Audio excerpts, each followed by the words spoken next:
오늘 시간 순서를 제가 주제 강연을 제가 하도록 그렇게 준비가 돼 있어서 여러분들 원고 보시면 첫 번째 원고가 제가 오늘 강연할 내용입니다.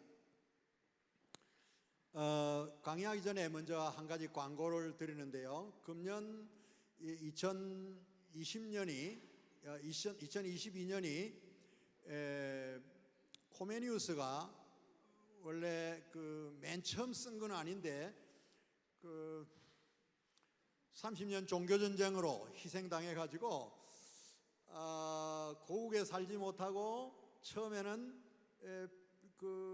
프로테스탄트들을 전부 이제 체포하도록 명령을 내려 가지고 코메니우스가 어떤 그 성주의 그 성에 숨어 있었어요.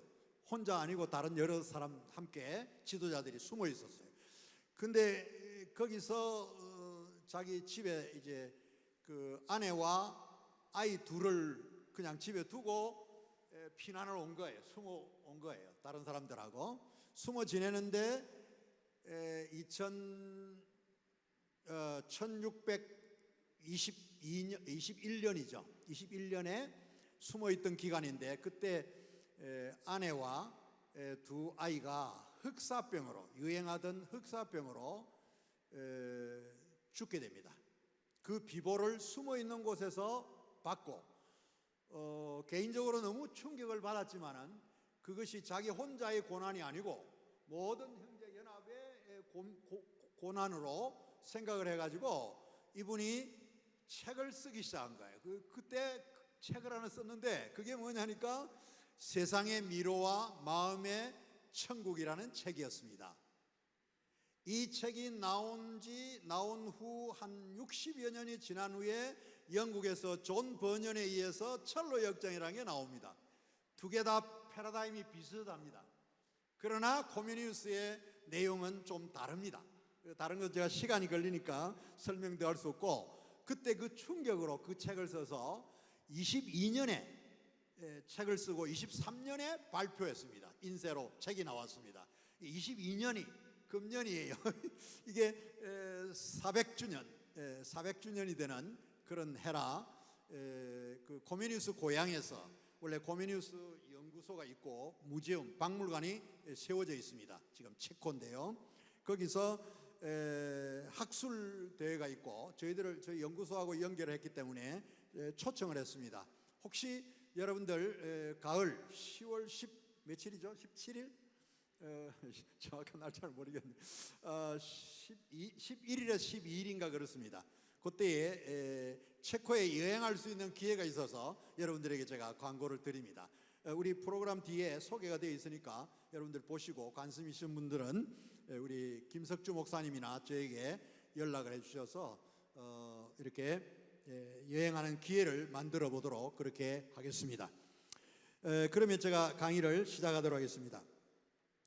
오늘 한국 코메니우스 연구소 설립 20주년을 맞는 기쁜 날입니다.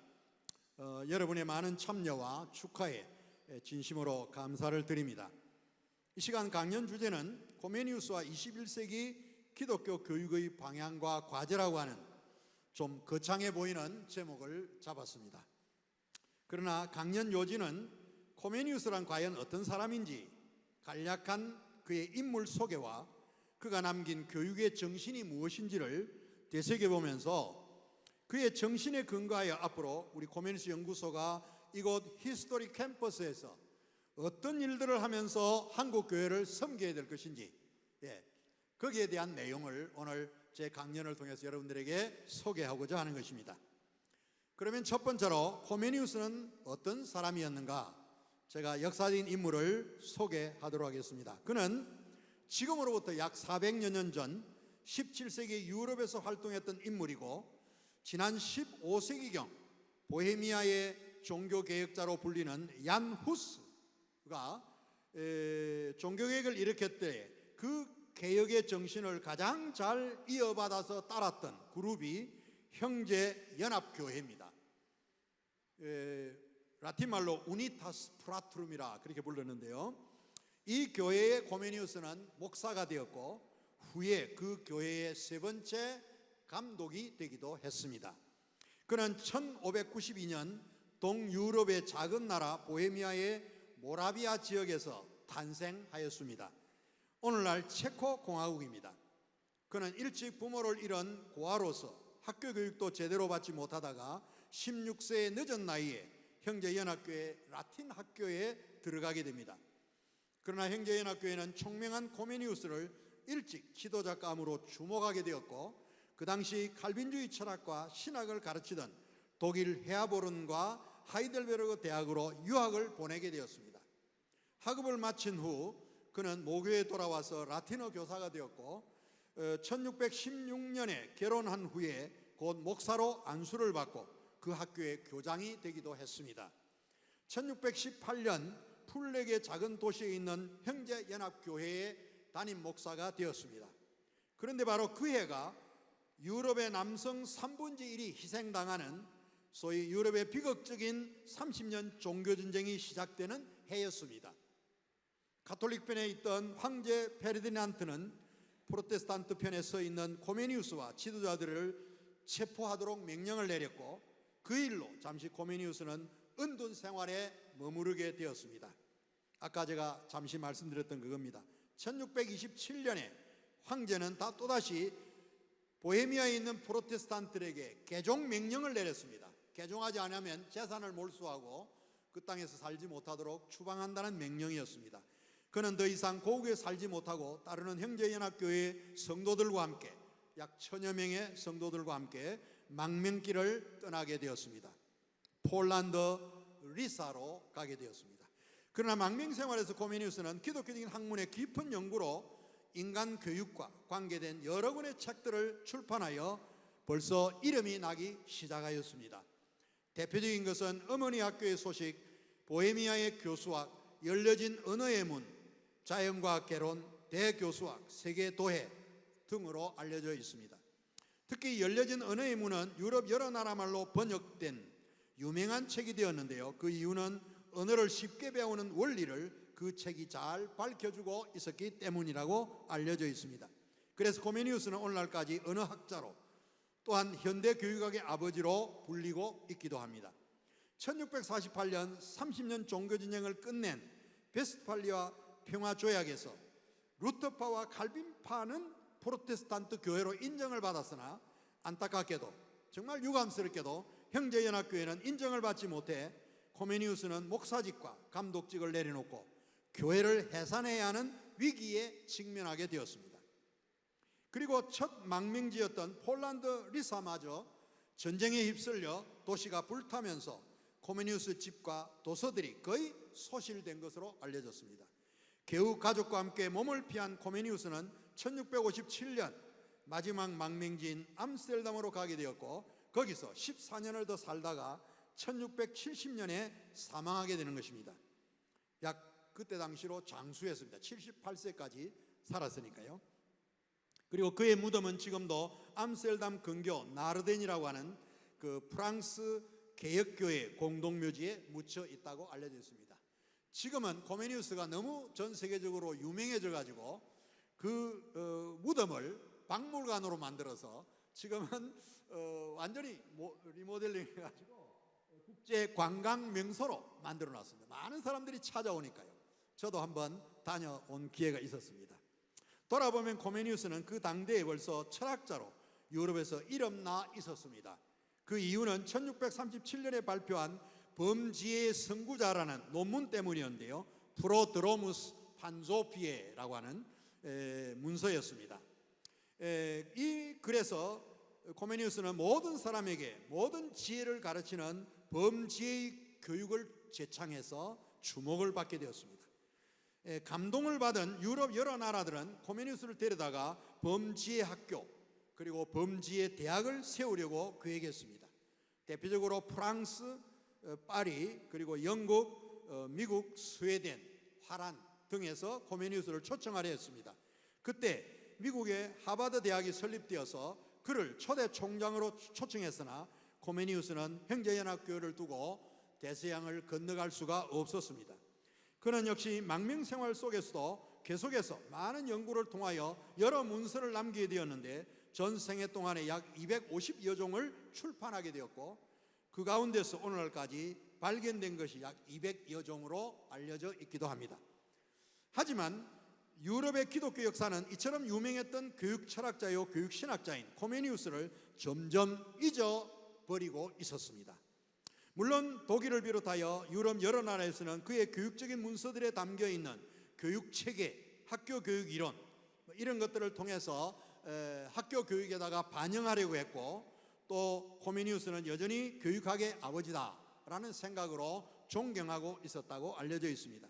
그러나 19세기를 지나서 20세기 중엽에 이르기까지 유럽에서는 코메니우스를 단지 교육학자로만 기억하고 있었을 뿐 그가 그토록 중히 여겼던 신학, 하나님의 계시에 관한 것이죠. 신학과 특히 신중심적인 인식론은 그때 당시 일어나던 계몽주의적 영향으로 이성중심의 인식론에 밀려서 결국 거의 학문세계에서 배제된 상태에 처하게 되었다고 알려져 있습니다. 그리고 코메니우스의 문서들은 그런 방향에서 계몽주의적인 방향에서 중요한 자료로 이용되기도 했다 그렇게 알려져 있습니다. 생각하면 코메니우스는 데카르트와 함께 17세기 유럽의 시대 전환의 분기점에 서 있었던 역사적 인물이 분명했습니다. 오늘날 역사 연구는 근세 철학의 아버지로 불리는 데카르트는 17세기에 떠오르는 태양이며 코메니우스는 석양에 지는 해로 비교하기도 하고 있습니다. 하지만 역사는 아이러니하게도 코메니우스가 죽은 지 265년이 지난 1935년 20세기 중엽에 이르면서 그가 남겼다는 소문만 떠돌던 7권의 세계개혁의 재현서 원고가 발견되었습니다.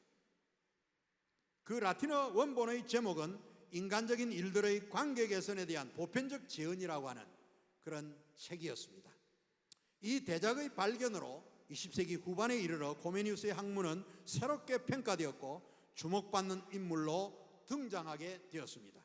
1966년 국제 코메니우스 학회가 설립되면서 이 문서들은 체코와 동서독 학자들에 의하여 연구되었고 코메니우스는 17세기의 교육학자요 철학자요 신학자로서의 세 가지 명예를 얻는 영광을 얻게 되었습니다.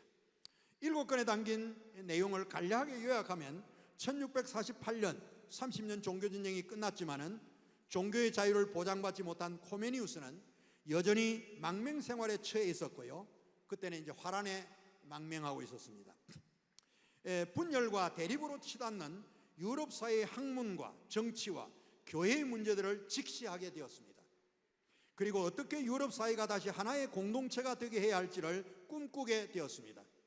특히 그 시대에 새롭게 일어나는 이성중심적 사고에 의한 계몽주의와 발전을 거듭하고 있는 자연과학의 영향을 기독교가 어떻게 극복해야 할지, 어떻게 기독교의 하나님이 새로운 사고의 중심이 되게 해야 할지, 어떻게 성경의 진리가 모든 학문의 중심이 되게 해야 할지, 한마디로 17세기의 시대 변화의 도전을 극복할 방안을 코메니우스는 모색하게 되었던 것입니다. 특히 신앙의 생동력과 실천은 외면한 채 교리 대립과 교회 분열에 빠진 종교개혁의 주도 그룹인 정통주의 파들, 소위 말하는 루터파와 칼빈파를 가리키는 것입니다. 이들을 크게 염려하면서 새롭게 일어나는 경건주의 운동을 독려하면서 동시에 교회 연합을 강조하면서 코메니우스는 유럽 세계의 완전한 개혁 방안들을 구상하게 되었던 것입니다. 이러한 생각들이 7권으로 구성된 세계 개혁의 재현서에 담긴 핵심적인 내용이라고 말하면 틀림이 없습니다.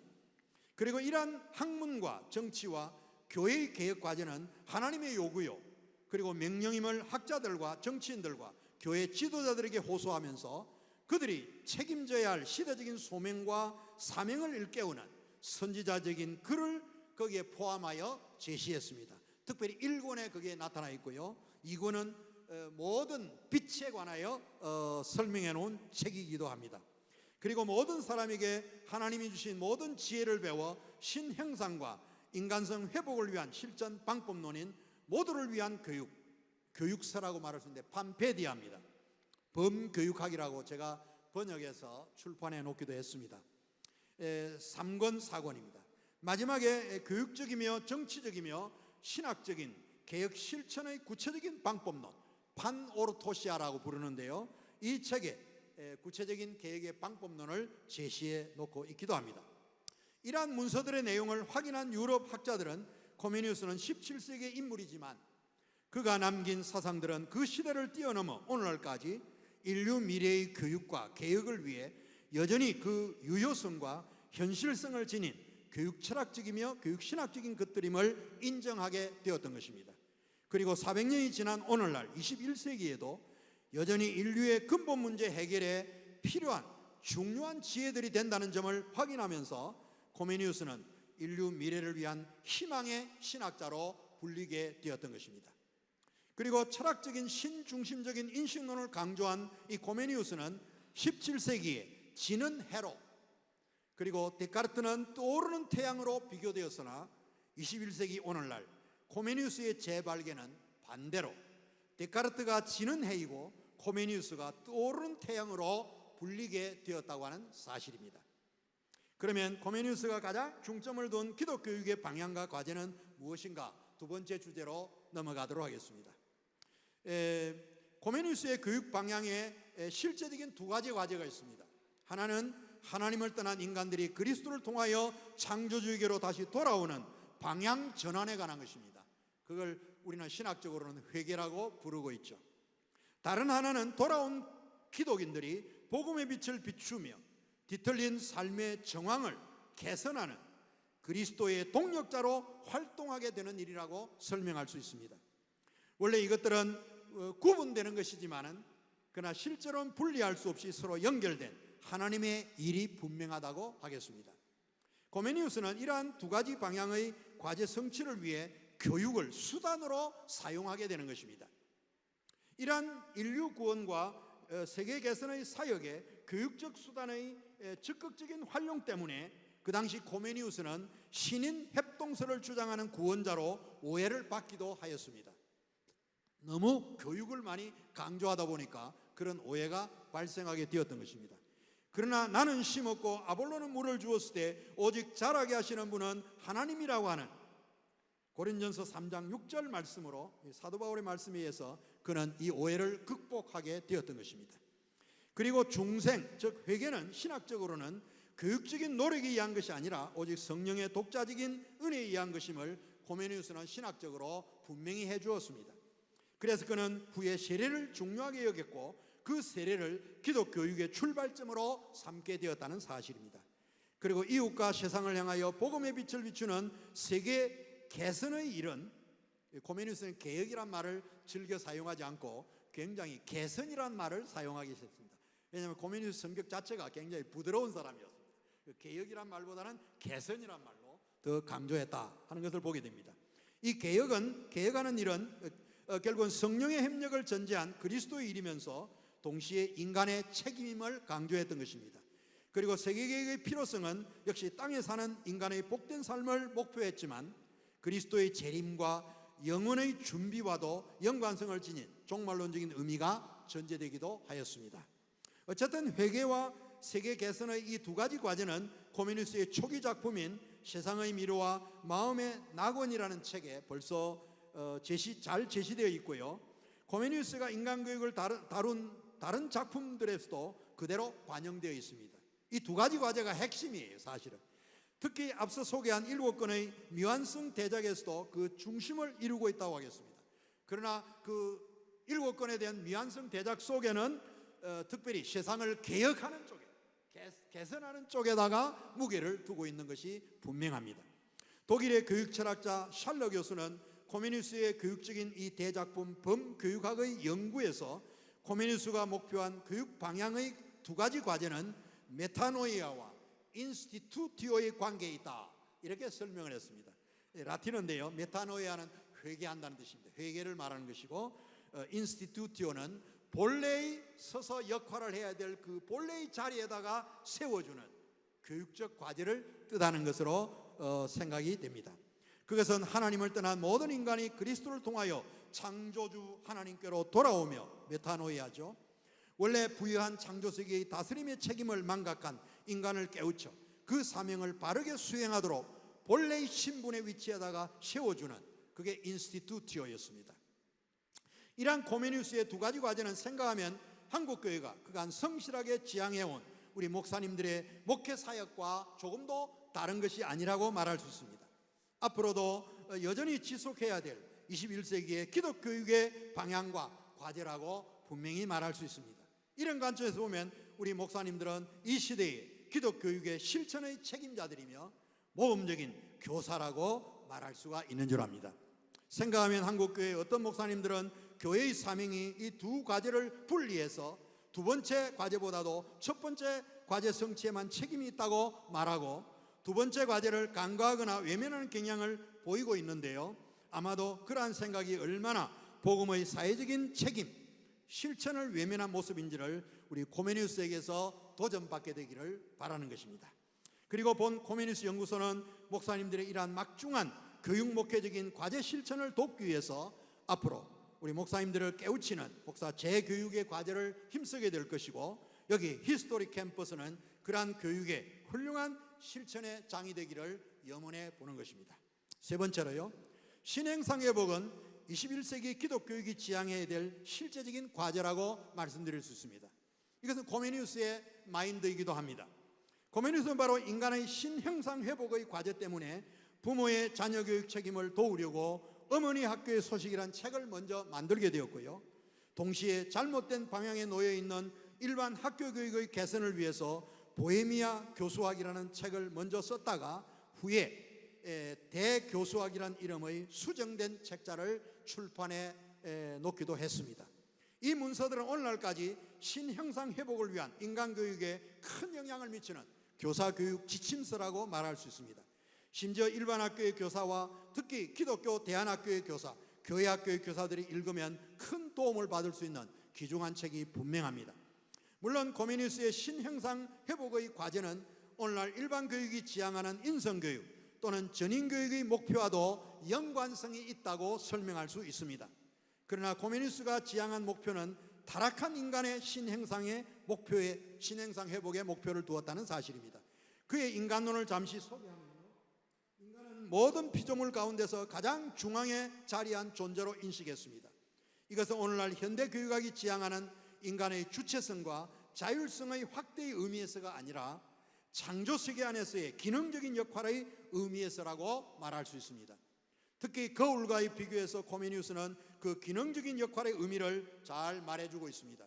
인간에게는 이성의 역할이 참으로 중요한데요, 그것은 둥근 공이 거실에 걸려있는 모습처럼 주위에 있는 모든 사물의 현상을 붙들게 되고 그것들을 반사하는 거울의 역할로 본 것입니다. 거울이 그 기능을 잘 수행하려면 올바르게 설치되어 있어야 하고 빛이 그 위에 비추어져야 한다는 것입니다. 인간이 세계 전체를 하나님께 반영할 때에 그의 과제는 거기서 올바르게 이행될 수 있는 것으로 판단하였습니다. 코메니우스는 그 당시 스콜라주의 신학에서 대변했던 인간론, 대우주와 소우주의 관계를 사용하여 하나님의 인간관계를 밝혀주었습니다. 인간은 하나님의 것을 축소하여 만들어진 모사라는 거죠. 인간 속에는 하나님의 것이 다 있다는 거죠. 우주 만물의 것들이 축소되어서 인간 속에 이렇게 만들어진, 그게 하나님의 형상이라는 거예요. 핵심은. 그래서 코메니우스의 이러한 생각은 신플라톤주의의 유출설의 영향을 받았다고 해석되고 있지만 실제는 모든 것이 하나님에게서 나와서 하나님으로 말미암다가 다시 하나님께로 되돌아가는 관계, 바울이 이미 로마서 11장 36절에 모든 만물이 주에게서 나와서 주로 말미암다가 주께로 돌아간다는 그 입장과 같은 것이었습니다. 그리고 인간의 신형상은 부여된 이성의 사유 능력과 자유의지의 선택이 올바르게 행사될 때에 하나님께 가장 뚜렷하게 일치된 모습에 이르게 되는 것으로 보았습니다. 그 이유는 인간은 하나님을 반영하고 하나님 자신을 그 형상 안에서 볼 수 있게 창조되었기 때문이라는 것이죠. 인간이 하나님의 형상이기 때문에 하나님의 영광으로 불리게 되는 것입니다. 모사된 인간의 형상이 원형상을 닮아가면 갈수록 더욱더 모사는 명예롭게 되는 것입니다. 여기서 하나님의 형상은 인간의 지닌 자질이나 속성을 뜻하는 것이기보다는 관계로 인식하는 점이 특이하다고 하겠습니다. 즉 하나님의 형상은 선물로 주어진 은혜이고 그 다음은 과제로 여겼다는 것입니다.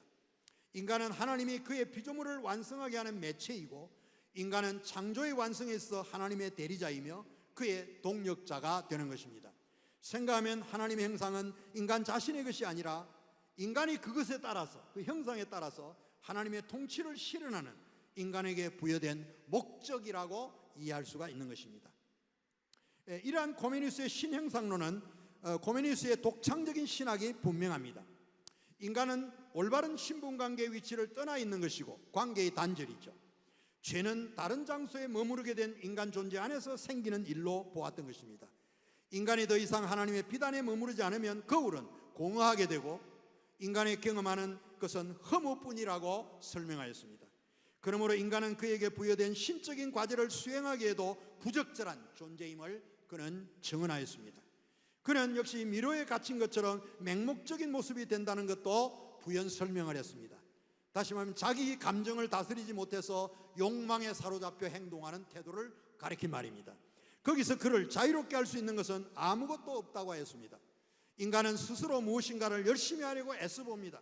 자신을 더욱 의지하면서 역시 자신이 가진 힘과 빛을 더욱 신뢰하면서 자신의 장점과 자존감을 얻으려고 노력하고 있습니다. 하지만 아무것도 얻지 못하고 허망함과 불행한 모든 육체의 슬픔을 경험하는 것뿐이라고 그는 설명하였습니다. 오직 자기 자랑과 명예에 근거를 둔 인간의 이러한 뒤틀린 형상은 자기 자신의 목적과 사물들의 목적을 바르게 인식하지 못하게 한다고 그는 결론 지었습니다. 인간이 그의 타락을 통하여 그의 목적을 상실한다면 창조는 미완성인 채 머물러 있게 되는 것입니다. 창조가 완성되게 하려면 인간은 다시 올바른 장소로 옮겨져야 하고 올바른 장소로의 옮김, 그것이 바로 그리스도의 사역이라고 설명하였습니다. 그는 인류의 복구자이며 그분에게로 향하는 이 방향 전환만이 인간의 치유와 그의 본래 목적으로의 되돌림이 거기서 가능해지는 것으로 설명하였습니다. 그래야만 인간은 그의 본성의 타락에서 벗어나 원상태로 되돌려지게 되는 것입니다. 그것은 그리스도가 말한 인간이 이성적인 본체와 사물에 대한 주인이며 자신 스스로 왕이며 그의 창조주의 기쁨이 되도록 하기 위해서라고 하는 성경 말씀의 인용이었습니다. 인간이 그리스도와 닮은 태도에 이르기 위해서는 우리 자신의 모든 의지는 전적으로 타락되었으며 스스로 행하는 것에서만 멸망으로 행할 수밖에 없음을 알아야 하는 것입니다. 그리스도를 통하여 가능하게 된 하나님께로 향함을 코메니우스는 신앙이라고 부르게 된 것입니다. 인간이 그리스도를 통하여 하나님께로 되돌려졌다면 그는 부여된 과제를 올바르게 수행하고 세계를 개선하는 일이 거기서 가능하게 되리라고 확신하였던 것입니다. 여기서 기독론은 중요한 의미를 지니게 됩니다. 그리스도는 참된 하나님의 원형상으로서 하나님의 형상을 생산하게 되는 것입니다. 그는 우리 안에서 더럽혀진 하나님의 형상을 재생산하기 위하여 하늘로부터 보냄을 받은 메시아이신 것입니다. 여기서 코메니우스는 그리스도의 세 가지 직분을 중요하게 여기게 되는 것입니다. 즉 선지자, 교사이며 제사장이며 왕이 되신 그리스도의 삼직에 관한 것입니다. 그리스도는 다른 사람을 하나님의 빛으로 인도하기 위하여 교사가 되셨으며 선지자가 되셨죠. 자기 자신을 희생으로 드리기 위하여 제사장이 되시고 그를 속죄 제물로 십자가에 들이신 것이죠. 모든 피조물과 무엇보다도 자기를 다스리기 위하여 왕이 되신 분이라고 설명하였습니다. 자신에게서 이러한 세 가지 직분을 성취한 그리스도는 그의 공동체를 이러한 세 가지 직분 가운데서 섬길 일꾼으로 부르게 되었다는 것입니다. 여기 공동체는 오늘날 우리가 속하여 있는 그리스도의 교회 공동체를 가리키는 것입니다. 이 공동체는 그리스도의 삼직을 수행하기 위해서, 수행하는 일꾼들로 만들기 위해서 지상의 교회를 세우게 되었다는 것을 코메니우스는 분명하게 말해주고 있습니다. 그리고 그리스도는 그의 성령을 통하여 학문과 종교와 정치의 영역에서, 여러분 놀라워요. 코메니우스가 개혁해야 될 대상을 뭐라고 이야기를 하냐니까 학문의 영역, 종교의 영역, 그리고 정치의 영역, 이 세 가지 영역만 개혁을 하면 사회는 온전한 사회가 된다, 이렇게 본 거예요. 근데 이게 무엇과 관계가 있냐니까 그리스도의 삼직과 관계가 있는 거예요. 바로 선지자의 역할, 그게 학문의 영역에서, 또는 교육의 영역에서 교사의 역할, 그리고 종교요, 종교, 이 기독교를 말하죠. 제사장의 역할, 교회의 역할이죠. 그리고 정치, 이거는 다스림입니다. 다스림인데 코메니우스가 교육적으로 생각한 다스림은 자기부터 먼저 다스려야 된다는 거예요. 자기 감정부터 다스려서 천지만물을 다스리는 이 세 가지 직분과 오늘날 교회가 연결되어 있다고 하는 거, 이거 우리 목사님들 좀 새롭게 봐야 되지 않나 하는 생각이 들어요. 제가 이 준비하다가 그걸 뒤늦게 깨달았어요. 사실 계속 교육의 개혁, 정치의 개혁, 교회의 개혁 그러는데 이게 근거를 어디다 두고 있냐는 걸 바로 이 그리스도의 삼직과 관련하여 말한다는 걸 뒤늦게 알았어요. 제가 여러분들 굉장히 새롭게 느껴지는 부분이라고 저는 생각해서 이 말씀을 드리는 겁니다. 고메니우스는 이러한 개혁을 일으킨 분이 그리스도이심을 반복하여 강조하였습니다. 그리고 사도 바울이 모든 구속자의 이름으로 말한 내게 능력 주신 자 안에서 내가 모든 것을 할 수 있느니라는 사실을 고메니우스가 다시 선포하게 된 것입니다. 제가 강의가 30분만 하도록 되어 있는데 제가 조금만 더 한 패러그램만 더 하고 마치도록 하겠습니다. 너무 읽으니까 좀 지루하죠, 여러분들. 그러나 좀 읽어볼 만한 내용들이라고 생각이 됩니다. 여러분들 따라주시면 고맙겠습니다. 신행상 회복과 전인 형성의 교육 과제는 먼저 다음 세대에게 집중되어야 한다 하는 생각을 가져봅니다. 이 두 가지는 서로 맞물린 인간 교육의 궁극적인 과제와 목표라고 하겠습니다. 그리고 전 세계 모든 나라는 공교육기관, 초중고 기관을 설립하고 성장세대의 전인성 형성을 목표한 인간교육을 힘쓰고 있는 것이 사실입니다. 그러나 이러한 전인 형성 교육이 오직 온전히 잘 수행되고 있는지는 여전히 질문입니다. 그 이유는 고메니우스가 보여준 이 신행상 회복과 전인 형성의 과제와 비교해 볼 때에 너무 거리가 먼 것을 발견하기 때문인 것입니다. 예를 들면 오늘날 우리 한국의 공교육 기관들이 시행하고 있는 다음 세대를 위한 일반 학교 교육 제도를 살펴보면 쉽게 확인이 됩니다. 지금 공교육 기관은 코메니우스의 마인드에 따르면 크게 두 가지 영역의 내용만을 배우고 인간이 되게 하고 있습니다. 그게 뭐냐니까 자연의 피조물, 창조 세계에 관한 것, 그리고 인간의 정신 활동에서 나타나는 역사, 문화, 과학, 사회, 정치, 경제, 윤리에 관계된 것들이죠. 이 두 영역을 배우고 인간이 되도록 교육시키고 있습니다. 여기서 하나님의 영역인 이 종교에 관한 것, 성경과 신앙에 관한 것은 전적으로 배제되어 있습니다. 그리고 한국에서는 심지어 선교사들이 세운 기독교 사립학교들조차도, 초중고등학교조차도 종교교육은 필수 과목에서 배제시켜가지고 선택으로 돌려가지고 시행을 못하게 하였습니다. 그것은 한국 교육부가 종교 중립 정책을 표방하여 기독교 사립학교들에게다가 강제 적용했기 때문입니다. 언제 적용했냐? 1975년에 적용했습니다. 그래서 선교사들이 세운 모든 기독교 학교들이 오늘날 성경을 필수로 가르치지 않습니다. 다 아시죠? 그 대신 학교 운영비 90%를 국가 세금으로 지원해 주었습니다. 여기에 다 넘어가 버렸어요, 사실은. 그래서 기독교 모든 교육기관을 국가가 통합하여 관리하는 체제로 바뀌어져 버렸습니다.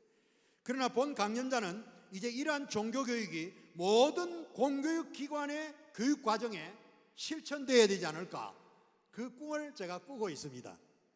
여러분 정말 꿈 같은 일입니다만은 저는 이것 때문에 굉장히 강조점을 좀 두고 있어요. 이 문제를 저는 오래전부터 고민해 왔고 또 다음 세대의 복음 선교의 과제 실천과 관련하여 깊은 관심을 가지고 제가 지금 계속 연구 논문을 준비하고 있습니다. 그리고 우리 연구소는 앞으로 이 주제와 관련하여 논문 발표와 진지한 검토를 거쳐서 국가교육부에 제안할 생각입니다. 모든 학교에 종교를 가르치자. 그래서 불교인 자녀들은 불교 가르치고 가톨릭 자녀들은 가톨릭 가르치고 우리 기독교는 기독교 가르치자. 이게 인도네시아 모델입니다. 인도네시아에서 이제 국비로 이와 같이 각 종교의 교사들을 가르쳐서 모든 교육기관에 다 적용하고 있습니다. 제가 지금 놀라운 거 하나 더 이야기를 드릴게요. 잠시 조금만 기다려 보세요. 이것은 반드시 실천해야 될 중요한 다음 세대의 인성교육 과제라고 저는 생각합니다. 여러분 심지어 오늘날 북한까지도 공산주의 무신론을 포기한 채 뭐 하고 있는지 아세요? 모든 공교육기관에다가 김일성 종교를 가르치고 있어요. 사실이죠? 근데 우리 교육부가 좀 대답을 해야 될 거예요. 이 질문 드리면. 북한마저도 종교교육 하는데 우리는 종교교육 안 하느냐? 이게 제 문제제기입니다, 사실은. 이 문제와 관련하여 잠시 생각해 보려는 것은 1975년 이래로 2000년대에 이르면서 한국교회 교인수 통계는 점점 감소 현상을 보이고 있다는 사실입니다. 그리고 오늘날 여러 교회에서 주일학교가 사라지고 있을 뿐만 아니라 다음 세대의 청소년이 사라져가고 있고요, 소위 MZ세대 역시 한국교회 안에 급감 현상을 보인다는 점에서 우리 한국교회는 깊이 주목하고 염려하면서 다음 세대의 새로운 선교 대책을 마련해야 되지 않을까 그렇게 생각합니다. 이러한 현상은 한국교회가 더 축소, 위축된 상태가 되리라는 것을 예측해 봅니다. 물론 이러한 현상의 원인은 오늘날 경제적인 문제와 함께 우리 사회에 나타나는 청년층의 결혼 회피 현상과 결혼한 젊은 세대의 자녀 출산 기피 현상과도 맞물린 일이라고 저는 보고 있습니다. 그러나 본 강연자는 이러한 현상이 역사적인 기독교 학교들에서 종교교육을 포기한 일과도 무관하지 않다고 저는 생각하고 있습니다. 여러분 공감하실지 모르겠습니다만은 굉장히 생각히는 주제라고 생각이 됩니다. 1975년 이래로 다음 세대의 복음 선교를 염려한 뜻있는 분들에 의해서 그간 약 400여 개의 기독교 대안학교들이 곳곳에 설립되어서 운영되어 있는 것만 해도 그나마도 다행한 일이라고 저는 생각하고 있습니다. 다음 세대의 전인 형성과 신형상 회복의 과제 실천을 다하는 모습으로 여겨지기 때문입니다. 그러나 소위 SKY 대학에 입학을 염원하는 대안학교 부모들의 소망 때문에 오늘날 교육의 방향이, 대안학교의 교육 방향이 여전히 흔들리고 있다는 소식도 듣게 되는 것입니다. 어쨌든 이러한 일들은 한국교회가 앞으로 연대하여 잘 대처하고 감당해야 될 다음 세대의 교육 선교 과제가 분명하다고 저는 판단하고 있습니다. 이러한 일에 대해서 우리 한국교회와 우리 목사님들의 깊은 관심을 촉구하는 것입니다. 다섯 번째로 전인 형성의 교육에는 종교교육이 병행되어야 된다는 사실입니다. 여기서 생각해야 될 중요한 관점은 한국의 공교육기관에 결국은 종교교육을 금지함으로써 나타나는 문제는 우리 사회의 인간의 올바른 통찰력에 관한 것입니다. 그것은 인간과 자연을 비롯한 창조세계의 모든 존재의 근거와 목적은 알지 못한 채 존재하는 것들의 효용 가치만을 습득해서 그것을 이용하는 기술만을 배우고 있다는 거예요. 다 기술자 교육이에요, 사실은 생각해 보면. 그러면서 인성교육 잘하고 있다 이렇게 주장하고 있기도 합니다. 이게 저는 문제라고 보는 겁니다. 그렇게 되면 인간은 자아중심적 사고와 자유의지의 선택과 그것들의 판단 능력에만 의존하여 행동하는 인간성이 형성되어 더 많은 오류와 실수에 휩싸이는 모습이 될 위험을 가지고 있다, 그렇게 보는 겁니다. 존재하는 모든 사물의 근거와 목적과 관계된 근원적인 가치들은 어디서 배우느냐 하니까 다만 진화론적인 사고나 또는 무신론적인 사고에 의존하여 자연적이거나 우연적으로 존재하는 거 아니냐 이렇게 이해하고 있는 것입니다. 이게 일반 학교에서 선생들이 그렇게 가르치고 있어요, 사실은. 그래서 그 이상의 의미를 생각지 못하는 인간성의 문제를 저는 지니고 있다고 보는 것입니다. 물론 인간에게는 양심의 뿌리가 남아있기에 아직 정신의 영역에 속한 가치교육을 통해서 특히 공중도덕과 사회적인 기본질서를 따르는 법을 배우며 익혀 나름의 도덕성과 윤리성을 획득하게 되고요, 각자 나름의 인격적인 소양을 쌓게 된다고 봅니다. 그리고 인격과 교양의 정도에 따라 선한 마음이 작동하여 이웃에게 선을 베풀고 의미와 가치 있는 일에도 자발적인 참여가 가능하다고 생각합니다. 그러나 그 행위의 목적은 자세히 들여다보면 상대적이거나 이해관계에서만 움직이는 모습이지 자신의 명예와 의를 드러내려고 하는 그 한계를 뛰어넘지 못한다는 거예요. 나아가서 여전히 인간의 성품은 주체사상과 자율성에 사로잡힌 이기심과 지나친 개인주의와 허다한 경쟁심에서 벗어나지 못하는 인성의 근본적인 결핍을 가지게 된다, 저는 그렇게 보고 있어요. 아마 이 부분은 아마 토론시키면 또 몇 시간 할지도 모르겠습니다. 여러분들 참아주시고요, 나중에 발표 후반에 가서 할 때 이런 주제로 한번 토론하는 기회를 만들어 보겠습니다. 이러한 결핍의 극복은 지성과 덕성의 이 두 가지 영역의 가치에 의존된 교육이 아니라 도덕성의 근본 토대로 보고 있는 이 종교성을 가르쳐야 된다는 거예요. 종교를 깨우쳐야 된다는 거예요. 예? 그 이유는 모든 존재의 근원과 목적을 바르게 아는 것에서만 인간 본성은 자연적이며 이성적이며 모든 것들의 거룩한 가치를 올바르게 분별할 수 있는 전인성을 형성하게 되고요, 신적인 것들과의 관계 안에서의 전인성은 더욱 빛을 발휘할 수 있는 것으로 보고 있는 것입니다. 이것이 바로 오늘날 종교교육이 병행되어야 될 필요성과 중요성을 말하는 이유라고 설명할 수 있습니다. 그리고 인간의 품위와 전인성을 드러내는 도덕성은 원래 종교성과 서로 깊이 관계되어 있는 겁니다. 종교성을 배제하고 도덕성만 독자적으로 있다, 그렇게 말할 수가 없어요. 칸트의 그 도덕성도요, 사실은 기독교 종교를 전제하여 한 이야기지 그걸 빼놓고 한 이야기는 저는 아니라고 생각이 됩니다. 사실은 그런 면에서 종교성과 깊이 관계가 되어 있고요, 종교와 함께 할 때만 도덕성은 온전한 가치를 발휘할 수 있다고 보는 것입니다. 사실은 성경이 그 사실을 확인시켜주고 있어요. 예를 들면요, 여러분 사회적 시민법의 원형으로 알려진 십계명이 있지 않습니까? 이것은 우리 기독인의 삶의 법칙으로 삼고 있기도 하죠. 십계명 보세요. 10가지 계명은 하나님을 경외하는 종교성과 이웃과의 삶에 필요한 도덕적인 윤리성이 어떻게 서로 연관되어 있는지를 보여주는 샘플이에요. 그렇지 않습니까? 네. 그런데 종교성은 빼버리고 윤리성만 이야기하면 그건 온전한 인간이라고 볼 수가 없는 거예요. 네. 그런 면에서 제가 이 점을 강조하는 겁니다. 그리고 우리는 종교성과 도덕성의 깊은 관계를 독일의 기독교육학자인 슈미트라고 하는 분에게서 확인할 수가 있습니다. 그는 인간을 교육한다는 것 자체가 종교교육이라는 점을 주장하기도 하였습니다. 그는 현대 인간교육의 궁극적인 목표는 성숙한 인성 형성을 지향한 인간의 자아 목적, 자아 실현, 자아 통합의 세 가지 목표에 있음을 전제하면서 이 세 가지 목표에 결정적인 영향을 미치는 것이 종교가 제시하는 가치들이라고 하는 것을 그는 계속 강조하였습니다. 그러니까 자아 목적, 자아 실현, 자아 통합이라고 하는 여기에 필요한 가치들은 종교에서만 도움을 받을 수 있지 교육학 자체가 만들어낼 수 없다고 보는 거예요. 분명한 사실입니다. 특히 인간 존재의 목적과 의미 발견, 도덕적 자질 형성, 자아 의지의 확립, 도전과 극복의 연습, 자아 확인의 경험, 그리고 삶의 궁극적인 목적에 대한 통찰과 이것들에 필요한 모든 기본적인 가치들은 교육학 자체가 제시할 수 있는 것이 아니며 오직 종교에서만 도움을 받아야 된다는 거예요. 종교가 그걸 제시해 줍니다. 인간은 어디서 와서 어디로 가며 어떻게 살아야 할 것인가,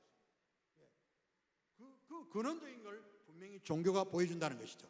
생각하면 이러한 슈미트의 생각은 바로 세 가지 범주의 교육을 말했던 자연과 인간의 정신과 하나님의 말씀인 성경을 배우도록 하고 그 가운데서 모든 지혜의 배움을 강조했던 코메니우스의 교육론과 일치한다는 것을 발견하게 되는 것입니다.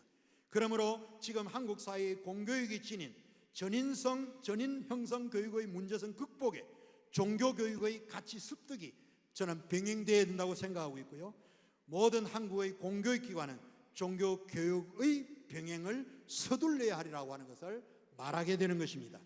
그리고 그간 특히 선교사들에 설립된 역사적인 한국의 기독교 학교들이 종교교육을 필수로 가르치는 방향전환이 시급히 요구된다고 말씀드릴 수 있습니다. 제가 시간 관계상 여기까지 중단하고요, 6번째 있는 내용은 우리 목사님들이 꼭 가서 한번 읽어보세요. 제가 평생 교육의 과제를 위해서 성도들에게 이 시대에 어떻게 설교해야 될 것이고 어떻게 성경을 가르쳐야 될 것인가 하는 것을 그 코메니우스가요, 범교육학에서 보면 인간은 근본적으로 선천적으로 12가지 욕구를 가지고 있다는 거예요. 12가지 욕구. 그게 이제 소위 오늘날 인간을 이해하는 측면이에요.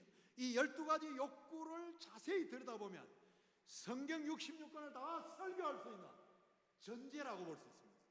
그 관점에서 성경을 풀어주면 코메니우스가 말하는 범지혜를 배우는 정말 하나님의 사람, 전인성이 형성되는 데 기여할 수 있지 않느냐. 그리고 우리가 상담하는 부분도 그렇고요, 오늘날 노인 목회에 가서도 그렇고 우리 평신도들이 그동안 키워가지고 교회 잘 받들고 목사님 잘 섬겨주는 그런 일꾼을 만드는 데만 열을 올렸어요. 그러나 앞으로는 그 차원을 넘어서, 그건 당연한 거지만은 그 차원을 넘어서 사회를 섬기는 사람들로 만들어야 될 거 아니에요. 그런 면에서 여러분 꼭 참고해 주시면 고맙겠고요. 마지막 결론 부분만 읽고 마치겠습니다. 결론에 가겠습니다. 한국코미니스 연구소는 역사적 인물 코미니스가 남긴 신형상 회복을 위한 기독교육의 올바른 정신을 따라 21세기에도 한국교회를 든든하게 세울 수 있는 교육 목회와 교육 선교를 돕기 위한 연구활동을 계속하게 될 것이고요. 특히 이곳 히스토리 캠퍼스는 목회자를 깨우며 교회 교육의 전문의를 양성하는 교육센터로 활용되었으면 하는 저의 바람이 있습니다. 그리고 나아가서 한국교회의 교육 목회와 교육 선교를 위한 소프트웨어 개발인 새로운 성경 교재 개발, 아까 제가 예배 마치면서 광고 드렸습니다마는 새로운 요리문답서 개발, 이런 것들에 우리 한국코미니스 연구소는 미래적으로 힘쓰게 될 것을 여러분들에게 약속드릴 수 있습니다. 그뿐만 아니라 기독교 대안학교, 한국의 공교육기관들에게서 종교교육을 병행하도록 정부에 건의하는 일, 이런 것들을 추진하면서 이 시대에 정말 한국교회를 돕는, 그리고 복음 선교를 돕는 연구소로서 명실상부하게 노력하리라고 여러분들에게 약속드립니다. 끝까지 경청해 주셔서 감사하고요. 관심과 기도와 협력을 부탁드립니다.